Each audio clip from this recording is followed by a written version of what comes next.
لیکن یہ کہ اس وقت جو عالم عرب پر صورتحال پیدا ہو گئی اس میں ہمیں کیا کرنا چاہیے، پاکستان کے جو حالات ہیں ان میں کیا مشورے ہیں، اب میں ان چیزوں کے بارے میں آپ سے چند باتیں عرض کروں گا۔ پہلی بات تو یہ ہے کہ مشرق وسطیٰ کے مسئلے میں اس کے پس منظر کو سمجھ لینا چاہیے۔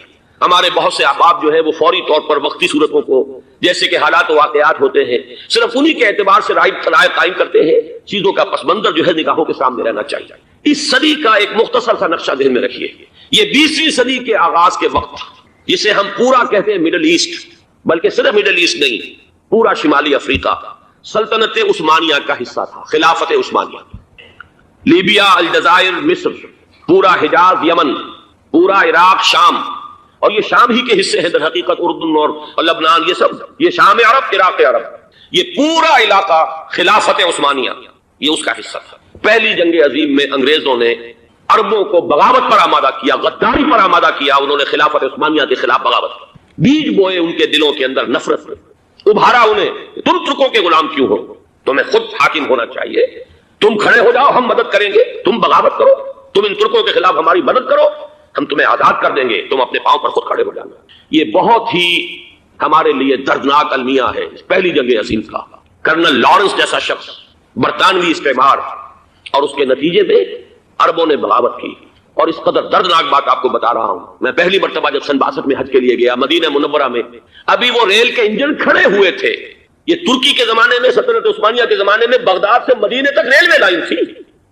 یہ پورا ایک عالم سلطنت عثمانیہ، سلطنت نہیں، خلافت عثمانیہ، پوری ٹرینیں جو ہے ترکوں کی اڑائی گئی، ہزاروں ترکوں کو شہید کیا گیا، یہاں تک کہ صحن حرم میں شہید کیے گئے سینکڑوں ترک۔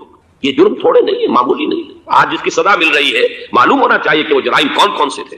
اب بھی جو لوگ گئے ہیں انہوں نے دیکھا ہوگا ترکی کا قلعہ موجود ہے اوپر پہاڑی کے اوپر، حرم کا جو سب سے بڑا دروازہ ہے باب ملک عبدالعزیز، اس کے سامنے ایک لائبریری ہوتی تھی، اب تو غالباً وہ بھی گرا دی گئی ہے، اس کے پیچھے پہاڑی پر ترکوں کا قلعہ ہے پرانا، اس پر توپیں موجود تھیں۔ جب بغاوت ہوئی ہے، جو حرم میں آئے ہوئے تھے ترک فوجی، ظاہر بات ہے نہتے، وہ تو نماز پڑھنے آئے ہوئے تھے، ان کو وہاں ذبح کیا گیا ہے، اور ترکوں نے اپنی توپیں استعمال نہیں کی کہ کہیں بیت اللہ کو کوئی نہ پہنچ جائے۔ بہرحال یہ غداری ہوئی ہے پہلی جنگ عظیم کے دوران، اور نہ صرف ترکوں پہ عربوں نے کی ہے۔ جیسا کہ میں نے کہا تھا، دو ہیں سب سے بڑے مجرم روئے ارضی کے اوپر امت مسلمہ کے طبقات۔ ہمارا پنجابی سپاہی بھی جا کر انگریزوں کی مدد کر کے ایلن بی کو قبضہ جو لے کر دیا بغداد کا، اس میں ہمارے مسلمان پنجابی سپاہی بھی شامل تھے۔ یہ خون چکاں باب ہے ہماری تاریخ کا اس صدی کا۔ لیکن اس کے بعد سلطنت عثمانیہ کے ٹکڑے ہو گئے، چیچڑے ہو گئے۔ ایک انگریز نے لکھا ہے یہ جملہ، ذہن میں بجھا ہوا جملہ، کہ تاریخ میں یہ بات ثبت ہو جائے گی کہ ایک انگریز نے اس سلطنت کے ٹکڑے کر دیے کہ جو عمر فاروق نے قائم کی تھی رضی اللہ تعالیٰ عنہ۔ یہ پورا عالم، یہ تمام علاقہ کس نے فتح کیا گیا؟ یہ بات ہاتھ بدل گئے تھے، پھر ترک آ گئے، خلافت عثمانیوں کے پاس چلی گئی، لیکن یہ سلطنت تو حضرت عمر رضی اللہ تعالیٰ عنہ کے زمانے سے چلی آ رہی تھی۔ اس کو ایک انگریز کرنل نے، اور اس نے بغاوت میں آمادہ کر کے عربوں کو اور ترکوں کے پیٹھ میں چھرا گھپوا کر ان کے ذریعے سے اور ٹکڑے کر دیے۔ لیکن جب جنگ ختم ہوئی، اب انہوں نے کہا کہ اب ہمیں آزادی دیجیے۔ اب انہیں معلوم ہوا کہ غداروں کو دنیا میں کیا ملتا ہے، ٹکڑے کر دیے گئے۔ یہ حصہ عراق یہ انگریز کے پاس رہے گا، شام کا یہ علاقہ یہ فرانسیسیوں کے پاس رہے گا، مصر پر انگریزوں کا تسلط رہے گا، لیبیا اطالویوں کے پاس رہے گا۔ لے دے کر یہ جو علاقہ تھا حجاز، تو کہ وہاں کچھ تھا ہی نہیں، بوادن غیر ذی زرع، یہ عربوں کے پاس چھوڑ دیا گیا۔ اس وقت جو بادشاہ ہیں شاہ حسین اردن کے، ان کے دادا سب سے بڑے غدار وہی تھے، لہذا ان کو اس علاقے کی بادشاہ دے دی گئی۔ اس کے بعد نجد سے تحریک اٹھی ہے، وہ سعودی جو خاندان ہے وہ نجد سے اٹھا تھا۔ نجد میں اس وقت کچھ بھی نہیں تھا، وہ تو صرف ریت کے تودے تھے اور کچھ بھی نہیں، لہذا ادھر کسی استعماری قوت کو دیکھنے کی ضرورت ہی نہیں تھی۔ وہ تو بعد میں تیل برآمد ہوا اور اس کی حیثیت ہو گئی، اور یہ امارات کا علاقہ جو ہے اس کی دنیا میں اب گویا کہ یوں سمجھیے کہ جو سب سے زیادہ اہم علاقے ہو سکتے ہیں روئے ارضی کے نقشے پر، ان میں سے ایک وہ ہو گیا۔ لیکن یہ اس وقت کی بات میں کر رہا ہوں، کوئی حیثیت نہیں تھی، لہذا اس کو چھوڑ دیا گیا۔ یہ ہے تاریخی پس منظر، یہ لکیریں جو کھینچی گئی ہیں، یہ ایک ملت اسلامیہ کو جو قومیتوں میں تقسیم کیا گیا، پھر نعرے لگوائے گئے المصر للمصریین الشام للشامیین۔ اب شامی ایک علیحدہ قوم ہو چکے ہیں، مصری ایک علیحدہ قوم ہو چکے ہیں، عراقی ایک علیحدہ قوم ہو چکے ہیں۔ یہ ساری تقسیمیں استعمار کی پیدا کرنا ہے، اس کا کوئی تعلق اسلام کے ساتھ نہیں۔ اب ضرورت تو اس بات کی تھی کہ استعمار کے پنجے جب یہاں سے کچھ ہٹے، دوسری جنگ عظیم کے بعد ایک دور آیا، امریکہ ابھرا ہے دنیا کی عالمی سطح پر سیاست میں، اس کے ہاں کچھ آزادی کے تصورات تھے، اس نے بھی سپورٹ کیا۔ برطانیہ کمزور ہو چکا تھا، وہ اتنے بڑے علاقے کو ہولڈ نہیں کر سکتا تھا۔ ہندوستان بھی آزاد ہوا، پھر یہ کہ اور دوسرے علاقوں سے بھی اس کو پسپائی اختیار کرنی پڑی. استعمار کے پنجے جس طرح بھی ہوئے ان کے سینوں سے، عربوں کے سینوں سے جو ہے گویا کہ وہ ہٹے. لیکن امریکہ نے ایک اپنی بہت بڑی حکمت عملی جو اختیار کی، عالم عرب کے سینے میں اسرائیل کا خنجر پیوست کر دیا تاکہ یہ کبھی آزاد نہ اٹھائے، ہمارے انگوٹھے تلے رہے، ہماری پالیسی گورن کرے. یہ استعمار کا دوسری جنگ عظیم کے بعد جہاں برطانوی استعمار، فرانسیسی استعمار رفتہ رفتہ یہ ہٹنے شروع ہوئے. صدر ناصر نے انگریزوں کو اٹھا کر پھینکا میڈیٹرینین میں اور دوسرے جگہوں سے. الجزائر نے آزادی حاصل کی فرانس سے، اطالویوں سے جو ہے لیبیا والوں نے آزادی حاصل کی. یہ ہو گیا، لیکن ایک خنجر پیوست کر دیا گیا اسرائیل کا سینہ عرب. اس صورتحال میں ظاہر بات ہے کہ ایک تو بڑی آئیڈیل پوزیشن تھی کہ پورا عالم اسلام متحد ہو، لیکن وہ تو بہت دور کا خواب معلوم ہوتا ہے. علامہ اقبال سے بڑا کوئی نقیب نہیں ہے ملت اسلامی کی وحدت کا. ایک ہو مسلم حرم کی پاسبانی کے لیے نیل کے ساحل سے لے کر تابخا کے کاشغر. لیکن انہیں بھی اپنے لیکچرز میں کہنا پڑا کہ اس وقت جو صورتحال ہے پورے عالم اسلام کی ایک وحدت بن جانا تو تقریباً ناممکن نظر آ رہا ہے. اگر کسی طرح ایک common wealth of Muslim nations وجود میں آ جائے تو بھی بڑی کامیابی ہوگی. لیکن اس سے بھی پہلے یہ تو زیادہ آسان تھا کہ عالم عرب ایک وحدت کی شکل اختیار کرنا. یہ تو ایک قوم ہے، اکثر و بیشتر ایک نسل یا زیادہ دو نسلیں کہتی ہیں. شمالی افریقہ میں بربر نسل بھی ہے، باقی تو سب عرب ہیں. یہ پورا عالم ایک نسل، ایک زبان، پورے اتنے رقبے کے اوپر بولے جانے والی ایک زبان، یہ تو ایک ہو جائے. افسوس یہ ہے کہ اس کا ایک ہو جانا، ایک شخصیت ابھری تھی جو مذہبی مزاج کی شخصیت تھی، جو دینی مزاج کی حامل شخصیت تھی. اگر اس کی قیادت میں عالم عرب متحد ہو جاتا تو واقعتاً ایک بہت بڑا جو ہے مرحلہ وہ طے ہو جاتا پوری عالمی ملت اسلامیہ کی ایک وحدت اختیار کرنے کا. وہ شخصیت تھی شاہ فیصل شہید کی. اور اس لفظ کے ساتھ ہی آپ کے ذہن میں آ گیا ہوگا کیوں انہیں شہید کر دیا گیا، کس نے کیا کرایا، کہاں سے تعلیم حاصل کر کے آیا تھا وہ جس نے شہید کیا شاہ فیصل شہید کو. اس کی گردن پر کون سوار تھی، وہ یہودی لڑکی کے جس کے فوٹو بھی شائع ہوئے، ایک گردن پر اٹھائے کھڑا ہوا شہزادہ اپنی ایک یہودی دوست کو، لڑکی کو. اور وہی ہے کہ جس نے جا کر پستول سے شہید کیا ہے. جہاں اچھی طرح جان لیجئے، جیسے بارہا میں نے عرض کیا ہے کہ حضرت عمر کو شہید کرنے والا کہنے کو ابو لولو فیروز تھا، لیکن اس کے پیچھے پورا ایرانی نسل پرستی کا جو پورا پس منظر ہے، اسے تو ہر شخص اس کی ذرا بھی نگاہ جو ہے جو صرف منظر کو نہ دیکھ رہی ہو، پس منظر کو بھی دیکھنے والی ہو، وہ تو جان دے گی کہ ابو لولو فیروز ایک فرد کا نام نہیں تھا، وہ ایران کا انتقام تھا عالم عرب سے. بالکل اسی طریقے سے یہ امریکی استعمار کا ہتھ کنڈا تھا، اسے محسوس ہوا. شاہ فیصل مذہبی مزاج کا شخص یہ ابھر رہا ہے، اور یہ شاہ فیصل کی حکمت عملی کا ذرا آپ اندازہ کیجئے. لاہور میں سمٹ کانفرنس ہوئی، اس میں وہ آئے، سب سے ٹاورنگ پرسنالٹی پورے اس وقت عالم اسلام کے اندر شاہ فیصل کی تھی. اور وہ گویا کہ ایک بہت ہی جس کو کہا جائے کہ ایک بہت ایلڈرلی، ایک بزرگانہ ایک شخصیت جو ہے، اور انہوں نے اپنی دولت کے دروازے، عرب میں وہ مشہور تھے کہ نہایت خسیس اور بخیل انسان ہے، اس لیے کہ وہاں وہ خرچ کرتے تھے حساب کتاب کے ساتھ، لیکن ان کے خزانے کھلے ہوئے تھے عالم اسلام کے لیے. ادھر بھی مدد ہے، ادھر بھی مدد ہے، ادھر بھی کام ہو رہا ہے، ادھر بھی کام ہو رہا ہے. پھر انہوں نے تیل کا ہتھیار استعمال کر کے ایک دفعہ امریکہ کو دن میں تارے دکھا دیے تھے. لہذا ان کا ہٹایا جانا سین سے یہ امریکی استعمار کے لیے لازم تھا. اب لے دے کر رہ گئے کون سیکولر مزاج کے لوگ. پہلی اٹمپٹ جمال عبد الناصر نے کی، ناکام ہو گیا. قذافی صاحب نے کوشش کی کہ وہ ان کی جانشینی حاصل کر لے، ناکام ہو گیا. اب ایک تیسری شخصیت صدام حسین کی، ملحد ہے، اسلام سے کوئی سروکار نہیں.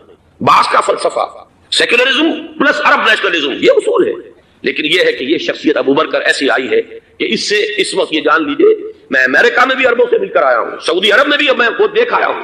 نوجوان نسل جو ہے عربوں کی، پورا جو دوسرے عرب ممالک ہے جہاں پر کہ مذہب کا اتنا چرچا ہی نہیں ہے، پورا فلسطینی عرب، جارڈن کے عرب، شامی عرب عوام، وہ سب کے سب صدام کے پیچھے ہے. اس لیے کہ انہیں نظر آ رہا ہے کہ ایک شخص پھر ایسا پیدا ہو کر سامنے آ گیا ہے جو شاید عالم عرب کو پھر یونائٹ کر دے. اور یہ ہے اصل وہ شے کہ جو امریکہ کے لیے کسی صورت میں قابل قبول نہیں. دولت کے یہ ذخائر، خلیج کی یہ دولت، سیال سونا اور اس کے ذخیرے، اور یہ کسی طریقے سے یہ امریکہ کے زیر اثر نہ رہے. یہ ہے وہ شے جو اسے برداشت نہیں ہے. وہ کوئی عربوں کی محبت میں نہیں آیا 2.5 لاکھ فوج لے کر. وہ کوئی شاہی عرب جو خاندان ہے سعودی، اس سے اس کی کوئی دلچسپی نہیں ہے. کوئی پتہ نہیں کہ وہ خود ان کو ہٹا دے اور وہاں پر کوئی جمہوری ڈھانچہ جو ہے وہاں پہ کھڑا کروا دے خود امریکہ. اس لیے کہ سعودی عرب میں میں دیکھ آیا ہوں حالات، اگرچہ ظاہر بات ہے کہ زیادہ گہرائی میں تو وہاں جانے کا موقع ہی نہیں ہوتا، بہت ہی مستبد حکومت ہے، لیکن صاف نظر آ رہا ہے کہ اس وقت دونوں طبقے نوجوانوں کے جو ہے وہ شاہی خاندان کے شدید خلاف ہو چکے ہیں.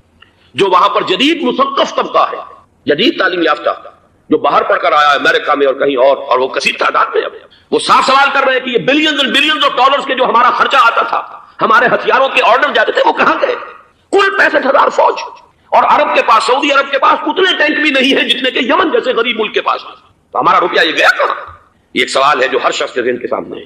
اب ہمیں اپنے معاملات کو خود سنبھالنا ہوگا. اسی طریقے سے جو مذہبی طبقہ ہے، اور وہاں ہے بڑی تعداد میں مذہبی طبقہ نوجوان جن میں بڑا جذبہ ہے، اور ان کا وہ جوش جہاد انہیں جہاد افغانستان تک لے کر آیا. سینکڑوں عرب نوجوان یہاں جو ہے شہید ہوئے. اپنے ملک میں تو انہیں بولنے کی بھی کوئی امکان نہیں ہے، لیکن یہاں وہ جذبہ جو اندر اندر پروان چڑھ رہا ہے، وہ جذبہ انہیں لایا ہے، اور افغانستان کی سنگلاخ وادیوں کے اندر انہوں نے جام شہادت نوش کیا ہے. وہ طبقہ بھی شدید مخالف ہو چکا ہے کہ انہوں نے امریکیوں کو بلا کر، ان میں یہودی بھی ہیں، عیسائی تو ہے ہی ہے، یہودی ہیں، یہودی عورتیں ہیں جو کچھ اب وہاں بے حیائی اور بے پردگی کے مناظر نظر آ رہے ہیں.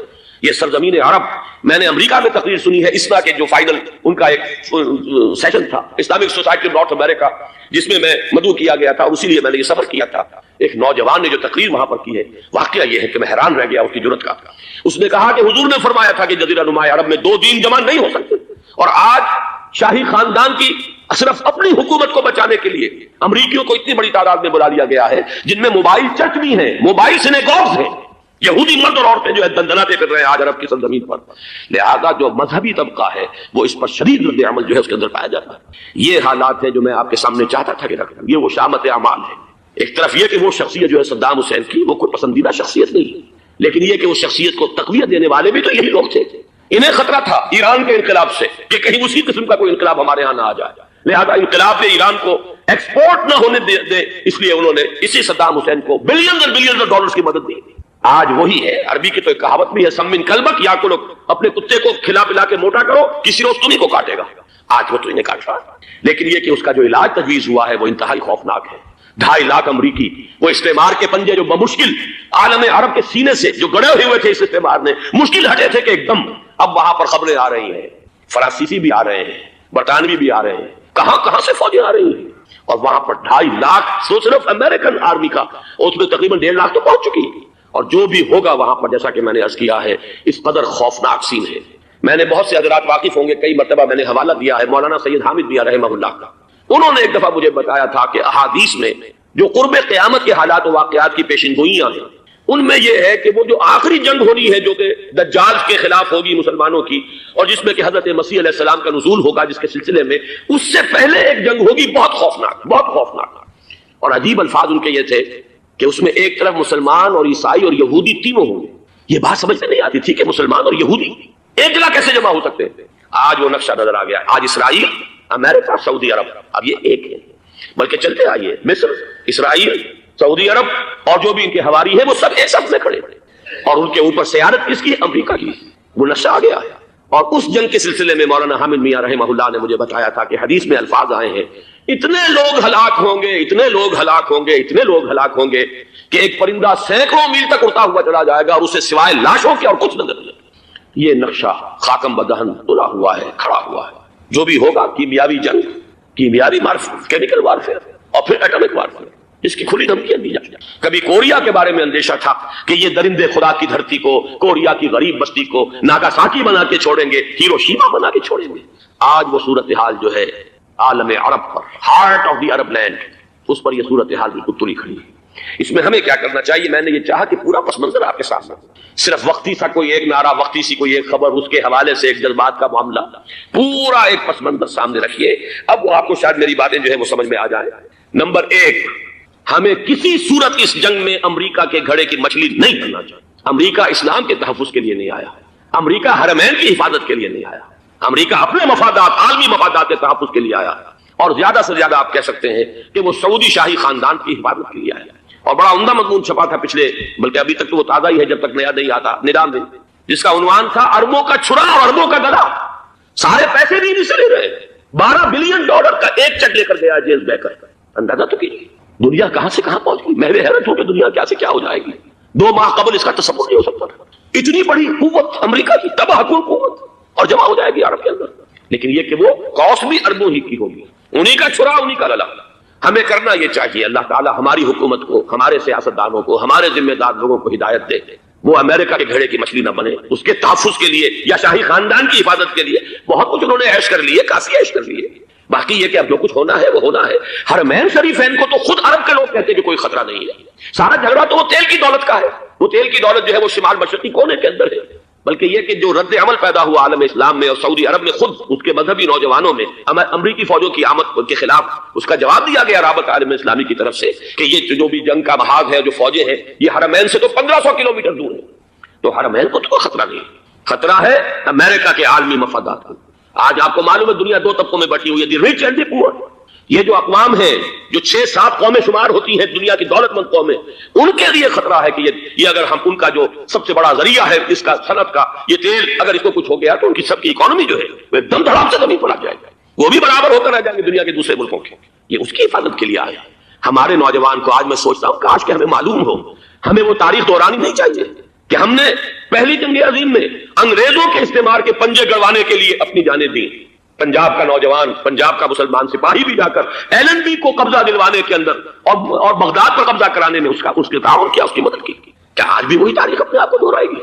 آج ہمارا فوجی جائے گا وہاں پر امریکہ کے تحفظ کے لیے، اس کے مفادات کے تحفظ کے لیے؟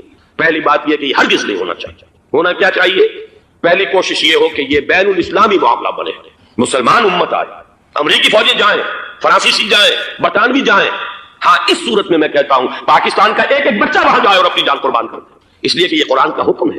وَإِن طَائِفَتَانِ مِنَ الْمُؤْمِنِينَ اقْتَتَلُوا فَأَصْلِحُوا بَيْنَهُمَا فَإِن بَغَتْ إِحْدَاهُمَا عَلَى الْأُخْرَى فَقَاتِلُوا الَّتِي تَبْغِي حَتَّى تَفِيءَ إِلَىٰ أَمْرِ اللَّهِ فَإِن فَاءَتْ فَأَصْلِحُوا بَيْنَهُمَا بِالْعَدْلِ وَأَقْسِطُوا إِنَّ اللَّهَ يُحِبُّ الْمُقْسِطِينَ۔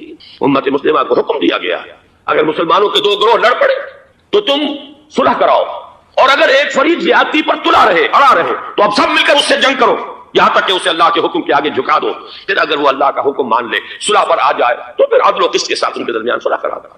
یہ ہمیں حکم ہے، مسلمانوں کو حکم ہے۔ لیکن یہ کہ یہ امریکی آ رہے ہیں اور امریکی استعمار اور امریکی مفادات اور اس کے لیے جو ہے پاکستان کا مسلمان سپاہی بھی جائے، میرے نزدیک کی کسی صورت میں صحیح نہیں۔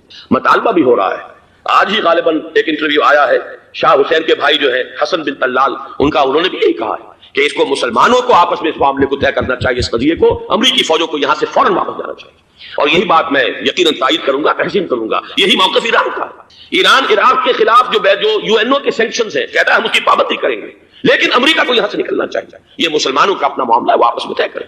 پاکستان کو بھی یہی موقف اختیار کرنا چاہیے پوری قوت کے ساتھ۔ اس میں کوئی بھی اگر کمزوری ہو رہی ہے تو در حقیقت یہ گویا کہ ہم امریکی استعمار کے ہاتھ میں اس کا آلہ کار بن کر، کھلونا بن کر استعمال ہو رہے ہیں، جو کہ ہمیں کسی صورت میں نہیں کرنا چاہیے۔ اگر یہ بھی ناکافی ہو تو دوسرا ایک اور مسئلے کا حل موجود ہے اس سے براڈر سطح پر، کہ غیر جانبدار ممالک اگر کوئی ہے ان کو بھی اس قضیے کے اندر شامل کیا جائے۔ ایک تحریک تھی کسی زمانے میں کافی بڑی تھی، لیکن یہ کہ وہ بھی اگر اس کے اندر شامل ہو جائیں، لیکن امریکہ، رشیا، یہ تو ظاہر بات ہے سپر پاورز ہیں، ان کے مفادات ہیں، عالمی اور گلوبل مفادات ہیں۔ لہذا اول تو یہ ہونا چاہیے کہ بین الاسلامی معاملہ بنا کر اس صورت میں جیسا کہ میں نے عرض کیا ہماری پوری فوج بھی جائے اللہ پر توکل کر کے، پاکستان کا محافظ اللہ ہوگا اگر اللہ کے ایک حکم کے اوپر عمل کرتے ہوئے مسلمان یہاں سے جائیں اور جا کر وہاں پر جو ہے اپنی جانیں دینے کو تیار ہو جائیں۔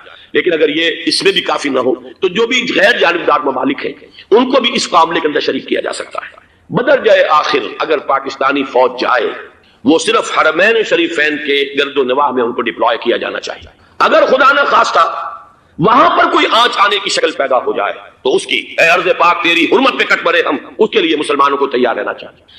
اس لیے کہ بہرحال جہاں تک عرض پاک کی حرمت کا تعلق ہے وہ ہمارے ایمان کا جز ہے۔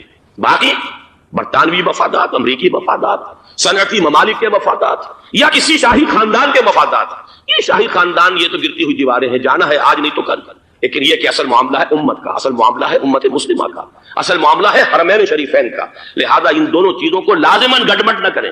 آپ حضرات کے علم میں ہے کہ اس سے پہلے ایران کی طرف سے بار بار مطالبہ ہوا کہ حرمین کو بین الاسلامی کنٹرول میں دے دیا جائے اور سعودی عرب کا اس کے اوپر سے جو انتظامی عمل دخل ختم کر دیا جائے۔ میں نے کبھی تائید نہیں کی، اس لیے نہیں کی کہ میرا مشاہدہ ہے، میں گیا ہوں بارہا، سعودی عرب کی حکومت نے چاہے خود بھی بڑے بڑے محل بنائے ہیں لیکن حرمین کی خدمت کے اندر بھی کوئی کمی نہیں کی، اس پر انہوں نے اربوں ڈالر اس پر بھی خرچ کیا ہے، اس کے اوپر انہوں نے اس حج کے انتظامات پر پوری حکومت جو ہے وہ اپنے آپ کو لگائے رکھتی ہے۔ لہذا اس اعتبار سے کوئی کمی کی بات نہیں وہاں پر آئی کہ جس کے لیے ضرورت ہو کہ ان کا عمل دخل وہاں سے ختم کیا جائے۔ لیکن یہ صورتحال اب جو پیدا ہو گئی ہے یہ بالکل مختلف ہے، اسے اس کے کانٹیکسٹ کے اندر دیکھا جانا چاہیے اور اسی کے حوالے سے میں نے چند رائے آپ کے سامنے رکھی۔ اب آئیے پاکستان کی طرف جو ہمارا اصل مسئلہ ہے، اس کے تو ہم سب سے بڑے ذمہ دار ہیں، اس کی بھلائی ہے تو، برائی ہے تو، اس میں خیر آتا ہے تو وہ بھی ہماری کوشش اس کے لیے ضروری ہے، اور کوئی شر پیدا ہوتا ہے تو اس کی ذمہ داری بھی ہم پر آئے گی۔ اس کے ذمن میں چند باتیں عرض کر رہا ہوں۔ شدید ترین خطرہ ہے، جیسا کہ میں عرض کر چکا ہوں کہ بھارت حملہ کرے گا۔ مجھے تو تقریباً یہ رائٹنگ آن دی وال کے مانند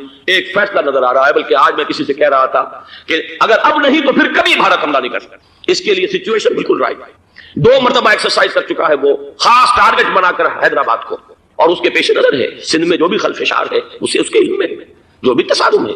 اب بھی اگرچہ اس وقت کی جو ہماری اندرونی سیاست ہے یہ اس کا کرشمہ سامنے آیا ہے کہ جی ایم سید صاحب کو ایگزونریٹ کیا جا رہا ہے، ان کو اب محب وطن کا خطاب دوبارہ دیا جا رہا ہے۔ وہ شخص جس نے اسلام کے خلاف انتہائی زہریلی باتیں کی ہیں، وہ شخص جس کی کتاب اب پاکستان ٹوٹ جانا چاہیے، وہ لاکھوں کی تعداد میں ہندوستان سے چھپ کر آئی یہاں تقسیم ہوئی ہے، آج اسے شرف دی جا رہی ہے۔ یہ ہے ہماری اندرونی سیاست کے کرشمے، میں اس پر تفصیل سے نہیں جانا چاہتا، لیکن اس شخص کی دیکھیے وہ جو علامہ اقبال کا شعر ہے کہ بت کرے میں برہمن کی پختہ زناری بھی دیکھ، دیکھ کعبے میں شکست رشتہ تسبیح شیخ، اور بت قدے میں برہمن کی پختہ زناری بھی دیکھ، کہ نظر یہ آ رہا ہے کہ اس نے رہا ہوتے پہلا بیان یہ دیا ہے کہ ہماری پہلی ترجیح یہ ہے کہ پاکستان ٹوٹ جائے اور ہندوستان کے ساتھ ہم ایک انڈیپینڈنٹ اسٹیٹ کی حیثیت سے کنفیڈریشن قائم کریں، سندھو دیش confederation with India independent of Pakistan. پھر دوسری ترجیح بھی ہے، تیسری آخری ترجیح یہ ہے کہ پاکستان کو 5 ریاستوں میں تقسیم کر دیا جائے اور ایک لوز کانفیڈریشن ہو، بس اس کے سوا کچھ نہیں۔ 5ویں بھی وہ اردو والوں کے لیے نہیں، مہاجرین کے لیے نہیں، ان کے لیے تو ان کے پاس کچھ نہیں ہے۔ 5ویں بھی پنجاب میں سے کاٹ کر سرائیکی صوبہ بنایا جائے اور سندھ میں تو بہرحال اردو بولنے والوں کو سندھی بن کر رہنا ہو۔ یہ اس شخص کا رہائی کے بعد بھی بیان ہے جسے آپ سند دے رہے ہیں کہ وہ محب وطن ہے، اور وہ غدار نہیں ہے، وہ پاکستان کا مخالف نہیں ہے۔ بہرحال یہ حالات جو ہے انتہائی خوفناک ہیں ہمارے پاس۔ آج کشمیر میں جو صورتحال ہے ہندوستان کے لیے انتہائی تشویشناک ہے۔ جو بدنامی اس کو مل سکتی تھی مل چکی ہے، اور یہ آپ نے دیکھ لیا وہ امریکہ بہادر جو 1.5-2 لاکھ آدمی لے کر پہنچ گیا سعودی عرب میں، اس نے انگلی تک نہیں اٹھائی ہے کہ کشمیر میں بھارت کیا کر رہا ہے۔ یہ ہے ان کی ڈبل سٹینڈرڈز، یہ ہے ان کی بے ایمانیاں کہ بھارت جو کچھ کر رہا ہے وہاں۔ آج اگر ظلم ہو رہا ہے کویت میں عراقیوں کے ذریعے، پورے ورلڈ ٹیلی ویژن پر، CNN پر، فلاں پر اور اخبارات میں، آج بھی ایک لمبا مضمون میں نے اخبار میں پڑھا ہے، لیکن یہ ہے کہ کشمیر میں کیا ہو رہا ہے کہیں تذکرہ نہیں ہو رہا۔ یہ ہے دنیا کے اندر دیانت اور امانت اور شرافت کا حال، اور بین الاقوامی سیاست جو ہے اس کے ڈبل سٹینڈرڈز۔ لہذا جو بدنامی بھارت کو آ سکتی تھی وہ آ چکی ہے۔ ہندوستان سے ایک نوجوان مسلمان صحافی دہلی سے آئے تھے، نئی دنیا ایک پرچہ نکلتا ہے اس کے طرف سے، وہ دورہ کر کے گئے ہیں، مجھ سے بھی لاہور میں ملے تھے، تقریباً 1 مہینہ 1.5 مہینہ ہوا۔ ان کے الفاظ سن کر میں کانپ گیا۔ انہوں نے کہا تھا کہ بھارت کی حکومت اس کے اوپر تلی ہوئی ہے کہ چاہے ایک اور آخری کشمیری کو بھی ہلاک کرنا پڑے، وہ کشمیر کے اندر کبھی بھی کوئی معاملہ جو ہے کشمیر کی آزادی یا کشمیر کو پاکستان کے لیے جانے کے لیے تیار نہیں ہے۔ کیا بگڑے گا اس کا؟ آپ سمجھیے کہ اگر 80-90 کروڑ قوم کی ایک قوم ہے، 1 کروڑ آدمی ختم کر دیں، ان کا دل تو جو ہے اس پہ دکھے گا نہیں۔ حال ہمارا یہ ہے کہ ہم تو کوئی چہرے پہ نہیں کر سکتے، ہم تو اپنی صفائی دیتے رہے کہ نہیں ہمارا کوئی ہاتھ نہیں ہے، ہم نے کچھ نہیں کیا ہے، ہمارا کوئی اس کے اندر عمل دخل نہیں ہے، بس یہی ہماری ڈپلومیسی کا شاہکار رہا ہے۔ یہ حال ہے پاکستان کا۔ لہذا بھارت کا وہ معاملہ جو ہے، میں نے جیسا کہ آپ کے سامنے مختلف فیکٹرز گنوا دیے تھے، اندرونی اس کی سیاست، اندرونی خلفشار، وہ تو اب آ کر رہے گا۔ اللہ یہ کہ اللہ تعالیٰ کے قبضہ قدرت میں ہر شے ہے، وہ ٹال دے تو ٹال دے۔ مجھے اقبال کا وہ شعر یاد آ رہا ہے، تقدیر تو مبرم نظر آتی ہے لیکن پیرانے کلیسا کی دعا ہے کہ یہ ٹل جائے۔ ہم دعا کریں کہ یہ ٹل جائے وقت، لیکن یہ ہے کہ تقدیر مبرم نظر آ رہی ہے۔ اس حالت میں ہمیں کیا کرنا چاہیے؟ نمبر 1 یہ کہ سب سے اہم شے ہے قومی یکجہتی، اور قومی یکجہتی کے اعتبار سے انتہائی خوفناک مرحلہ آ رہا ہے انتخابات میں تو کچھ نہ کچھ فساد، کچھ نہ کچھ دنگا، کچھ نہ کچھ ہنگامہ، ایک دوسرے کے خلاف کیچڑ، ایک دوسرے کے خلاف الزامات بوچھاڑ، یہ تو بڑھتے ہیں۔ بھارت میں بھی قتل و غارت گری ہو جاتی ہے کچھ نہ کچھ۔ لہذا یہاں پر بھی پیر پگاڑا صاحب جو ہمیشہ سے کہتے چلے آ رہے ہیں فیملی پلاننگ، آج پھر ان کا جملہ آ گیا ہے کہ شاید اس انتخابات میں فیملی پلاننگ کے ذریعے سے کوئی بہت بڑا کام ہو جاتا ہے۔ پہلی بات تو یہ ہے کہ میں نے اب تک یہ کہا ہے کہ انتخاب کسی صورت میں پوسٹ پون نہیں ہونے چاہیے۔ اب بھی میں یہ کہتا ہوں کہ اگر تو انتخابات کا بدل صرف ایک ہے وہ مارشل لا ہے، تو پھر مارشل لا سے تو بہتر ہے کہ وہ انتخابات ہو چاہے اس میں کوئی خلفشار بھی ہو، اس لیے کہ مارشل لا کا مطلب جو ہے وہ تو سندھ کے اندر ایک ناگزیر دھماکہ ہو جائے گا، تباہ کن، خوفناک، اور پھر بھارت کو کچھ کرنے کی ضرورت نہیں ہوگی، کیا کرایا اسے سارا معاملہ سندھ کے اندر سے مل جائے گا۔